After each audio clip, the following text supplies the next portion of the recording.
Thank you so much for tuning in to part 2 of our presentation on reading a dog's body language.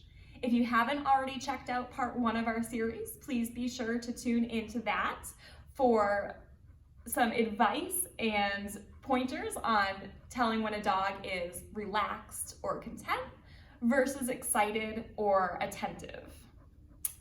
And today we are going to be talking about how to tell when a dog is feeling a little stressed or anxious using what we know about reading a dog's body language. So we're going to be looking at the mouth, the ears, the overall body posture, and the tail. And what my friend Kamm is telling us right now is that he's pretty relaxed. He's not feeling stressed at all right now. Thanks for tuning in again, and if you have any questions, please stay tuned for the end of the video. Let's take a look at this image.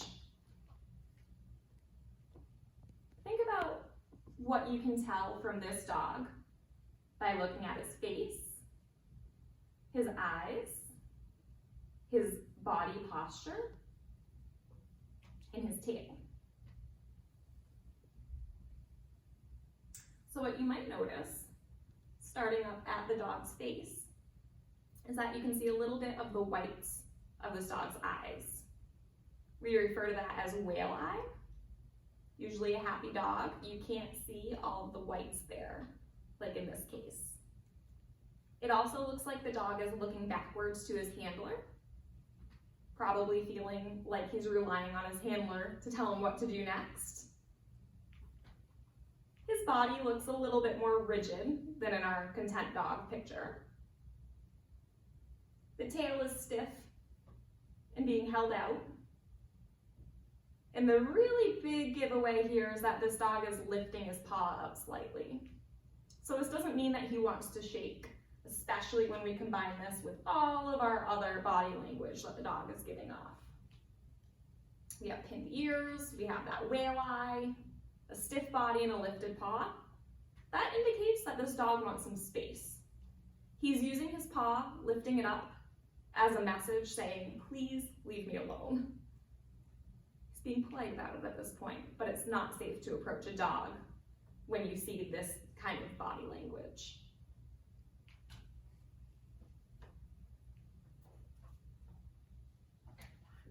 So what we just saw with the paw lifting was an example of some fearful body language, as well as the whale eye and the rigid posture and ears. So when we have ears pinned back, a tucked tail, maybe a shaking or trembling dog, crouching or avoiding eye contact, cowering, licking lips, backing away or running away, not interested in food, or not approaching people. This is a dog that is feeling uncomfortable, maybe a little afraid, and needs his space. So it would be best to respect that and give the dog their space so that they can feel comfortable in their environment. And so that we don't have any dog bite incidents.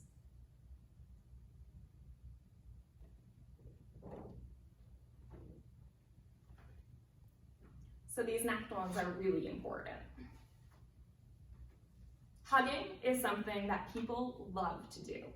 I know when you see a friend or a family member, your first reaction when you're excited is to go up and give them a hug. And that's what this little girl is doing.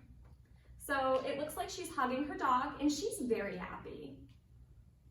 But what can we tell about this dog to indicate how he's feeling? Is he enjoying this hug? So if I look at this dog's face, again, I can see the whites of his eyes. We call that half moon eye when you see the whites underneath the iris. He's looking away. His ears are very tight to his head. And he's not engaging with this little girl. His mouth is closed. His head is slightly dropped. He's not showing that big smile with his tongue hanging out. So this dog isn't happy. This dog seems very stressed. and it wouldn't be best to continue hugging the dog. And it especially isn't safe to have your face so close to a dog's face, especially when they're feeling stressed. A lot of times dogs bite out of fear, and if we don't respect the signs that they're showing us, that's when incidents like dog bites can happen. So the best thing to do in this case would be for an adult to let that little girl know to please stop hugging the dog and give him some space so that he can feel comfortable again.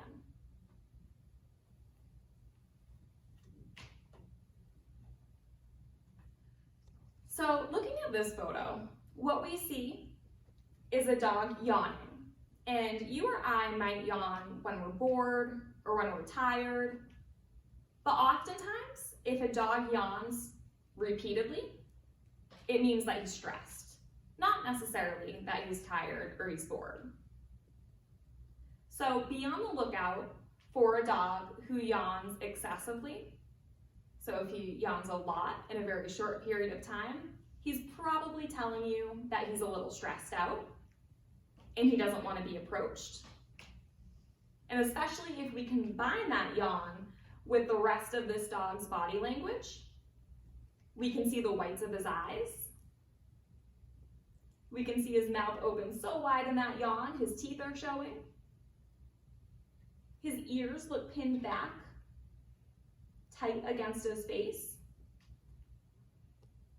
And it looks like either he doesn't want to be kicked out of his comfy bed right now, or he doesn't want to be pet by this little girl. So when we combine excessive yawning with all of these other signals, that dog is saying, give me my space. And it wouldn't be safe to continue to pet or approach a dog who's showing these signs.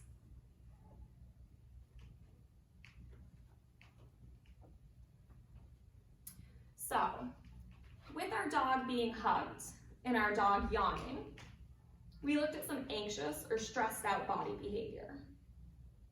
Some other examples include excessive panting, especially if the dog didn't just go for a long walk or jog. Pacing, so walking back and forth or walking in circles. Spinning around quickly in circles. Jumping repeatedly against walls or a cage door. We talked about that excessive yawning. Empowering, or trying to make himself appear smaller. These are all signs that a dog is feeling pretty anxious.